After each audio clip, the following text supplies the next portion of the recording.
அன்பர்கள் அனைவருக்கும் என்னுடைய பணிவன்பான வணக்கங்களை தெரிவித்துக் கொள்கின்றேன்.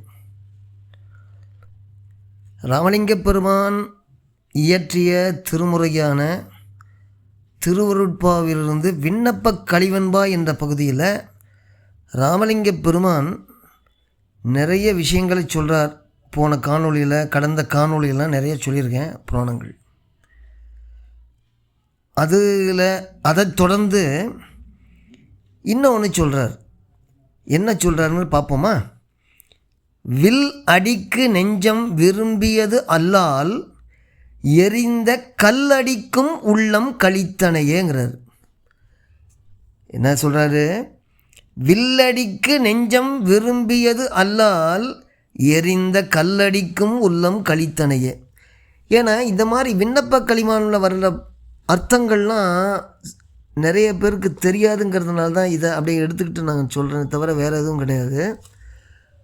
அப்போ இது என்ன அர்த்தம்னாக்க, வில்லடிக்கு நெஞ்சம் விரும்பியது அல்லால் எரிந்த கல்லடிக்கும் உள்ளம் கழித்தனையேன்னா, அர்ஜுனன் கைவில்லால் அடித்தான் இல்லையா, அந்த கதை. அது இன்னொரு கதை வரும், அது அப்புறம் சொல்லலாம். இதில் அவங்க அந்த சென்டென்ஸுக்கு வார்த்தை என்ன, பெருமை சான்ற அர்ஜுனன் கோபப்பட்டு தன்னுடைய கை வில்லால் அடித்த அடிய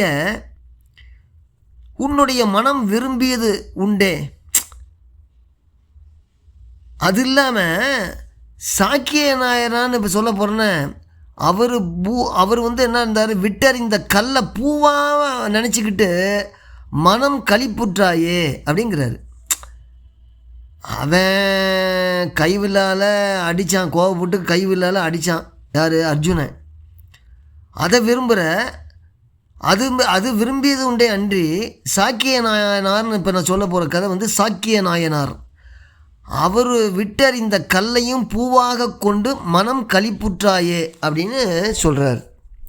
அது என்ன கதைங்கிறத நீங்கள் தெரிஞ்சுக்க வேணும் இல்லையா? அதை தான் நான் இங்கே சொல்ல போகிறேன். என்னன்னா, இப்போ 63 நாயன்மார்களில் ஒருவர் சாக்கிய நாயனார்னு பேர். பரம்பொருள் மீது ரொம்ப பக்தி கொண்டு தினமும் அவர் மீது கல்லை எரிஞ்சு வழிபட்டு முத்தி பெற்றவர். இவருடைய வரலாறு ஒரு தூய்மையான பக்திக்கு உருவமோ புறாடியாளங்களோ முக்கியம் இல்லை அப்படிங்கிறத உணர்த்துது. இவர் தொண்டை நாடு இருக்கு இல்லையா, அதாவது காஞ்சிபுரம் பக்கத்தில் பார்த்தீங்கன்னா தொண்டை நாட்டில் திருச்சங்கமங்கை அப்படிங்கிற ஊரில் ஒரு வேளாளர் குலத்தில் பிறந்தார். இவர் இந்த பிறவி பிறந்து சேர்ந்து போகிறோம் இல்லையா, அந்த பிறவி துன்பத்திலிருந்து விடுபட வேணும்னு சொல்லி உண்மையான வழியை தேடி காஞ்சிபுரத்திட்ட போனாராமா.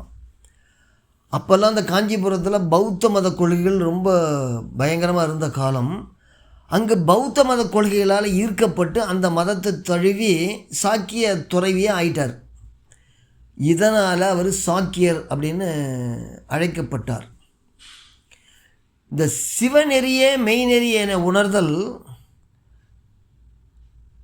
பல சமய நூல்களையும் ஆராய்ந்ததுனால அவர் எல்லாத்தையும் படிச்சிருக்கிறாரு. படித்த பிறகு இறுதியில் கடைசியில் சைவ சமயமே உண்மையான முக்தி நெறி அப்படிங்கிறதையும் அந்த சிவப்பரம்பொருளே உண்மையான பரம்பொருள் என்பதையும் தெரிஞ்சுக்கிட்டார். உலகத்தினர் அறியா வண்ணம் தன்னுடைய புறத்தோற்றத்தை மாற்றாமல் பௌத்த துறவி ஆடையிலேயே பெருமான அகத்தில் நினைத்து வழிபட தொடங்கினார்.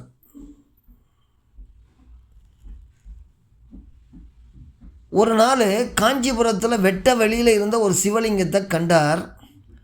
அளவற்ற பக்தியினால் பரவசமடைந்த அவர் அறியாமலேயே அருகில் இருந்த ஒரு கல்லை எடுத்து சிவலிங்கத்தின் மீது எரிஞ்சாராமா. இறைவன் அவருடைய அன்பை உணர்ந்து அவர் எரிந்த கல்லை மலராக ஏற்றுக்கொண்டாராமா. அன்னையிலேருந்து தினமும் சிவலிங்கத்தின் மீது ஒரு கல்லை எரிஞ்சு வழிபடுவதை தன்னுடைய வழக்கமாக கொண்டார். அந்த வழிபாட்டை செய்த பின்னர் தான் அவர் சாப்பிட்றதே சாப்பிடுவார். அந்த சாப்பிட்றதே சாப்பிடுவார்னு வச்சுங்க. சோதனையும் முக்தியும் ஒரு நாள் பசியின் காரணமாக சிவலிங்கத்துக்கு பூஜை செய்ய மறந்ததை உணராமல் போய் சாப்பிட போயிட்டார். திடீரென தன்னுடைய தப்பை உணர்ந்து பதறியபடி சாப்பாடை விட்டுட்டு ஓடி போய் சிவலிங்கத்தின் மீது பக்தியோடு கல்லை எறிஞ்சாராமா. இவருடைய அசைக்க முடியாத பேரன்பை கண்டு மகிழ்ந்த சிவபெருமான் அன்னை பார்வதியோட இடபாகத்தில் வந்து காட்சி எடுத்தாருன்னு கதை வருது. சாக்கிய நாயனுக்கு சிவலோகத்தில் தம்முடன் இருக்கும் பெருவாழ்வை வழங்கி அருளினார் அப்படின்னு சொல்கிறாங்க.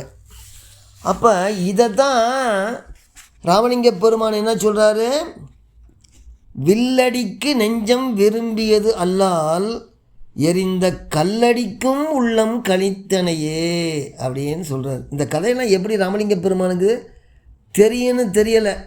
இந்த கதைகளெல்லாம் ராமலிங்க பெருமானுக்கு, ஏன்னா அவர் வந்து எல்லாமே உணர்ந்தவரில்ல. ஓதாமல் உன எனக்கு அளித்த ஆதி இல்லா அருட்பெருஞ்சோய் தான் சொல்லி கொடுத்துருக்காது. அப்புறம் அவரே சொல்கிறார்ல, கற்றதும் எல்லாம் இறைவன்கிட்டே கற்றுக்கிட்டு இருக்காரு. கற்றதும் நின்னிடத்தே, கேட்டதும் நின்னிடத்தே, கொண்டதும் நின்னிடத்தே, உட்கொண்டதும் நின்னிடத்தே, உற்றதும் என்குடத்தே, இன்புற்றதும் உன்னிடத்தேன்னு பாடுறாரு ஆச்சுங்களா. அப்போ எல்லாமே முதல்ல என்ன சொன்னார், கற்ற மேலவரோடும் கூடி நில்லேன், கல்வி கற்கும் நெறி தேர்ந்து கல்லேன், கனிவு கொண்டு நின் திருவடியை ஓர் கனவிலும் கருதுலேன், நல்ல நன்னேன், குற்றமே செய்வது என் குணமாகும், அப்பெரும் குற்றமெல்லாம் குணமென கொள்வது என் அருட்குணமாகும், நின் அருட்குணமாகும் அப்படின்ட்டாரு. இன்னொரு இடத்துல கற்கும் முறை கற்றறியேன், கற்பன கற்றறிந்த கருத்தரு திருவூட்டத்தில் கழித்திருக்கு அறியேன், நிற்கு நிலை நின்றறியேன், நின்றாரின் நடித்தேன், நெடுங்காம பெருங்கடலை நீந்தும் வகையறியேன், சிற்குண மாமணிமன்றில் திருநடனம் புரியும் திருவடியன் சென்னிமிசை சேர்க்க அறிவேனோன்னு சொன்னவர். அதுக்கு பிறகு தான் அவருக்கு பெருமான் வந்து அந்த பரம்பொருள் வந்து இவர் உள்ளத்துக்கே வந்துட்டார். அதுதான் தெரிஞ்சு அதில் உள்ளத்திலிருந்து தானே நான் உரைக்கும் வார்த்தையெல்லாம் நாயகந்தன் வார்த்தைங்கிறாரு. அப்போ உள்ளுக்குள்ளே வந்து அவர் சொல்கிறாரு. இப்போ எப்படி சினிமா படத்துலலாம் வந்து நடிகர்கள் வந்து வாயை அசைக்கிறாங்க, இன்னொருத்தன் டப்பிங் கொடுக்குற மாதிரி, அது மாதிரி பரம்பொருள் நினச்சா என்ன நடக்காது. அதனால தான் எல்லாம் செயல் கூடும் என்னானை அம்பலத்தை எல்லாம் வல்லாம் தனையே எத்துங்கிறார் அவர்.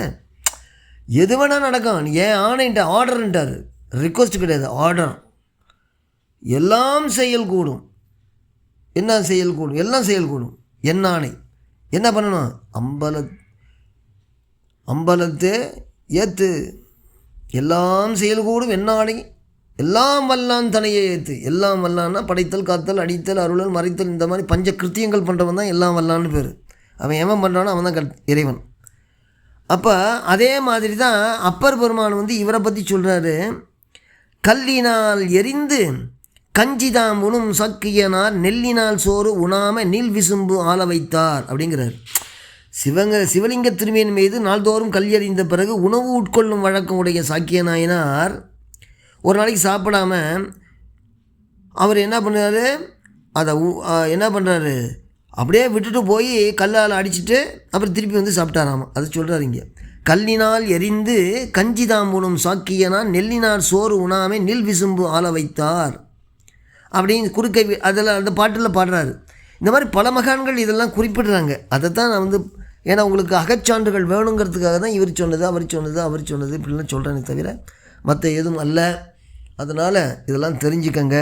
அடுத்த காணொலியில் இன்னொன்று பற்றி நம்ம வந்து உரையாடுவோம் அப்படின்னு சொல்லி நிறைவு செய்கின்றேன். வணக்கங்கள் பல.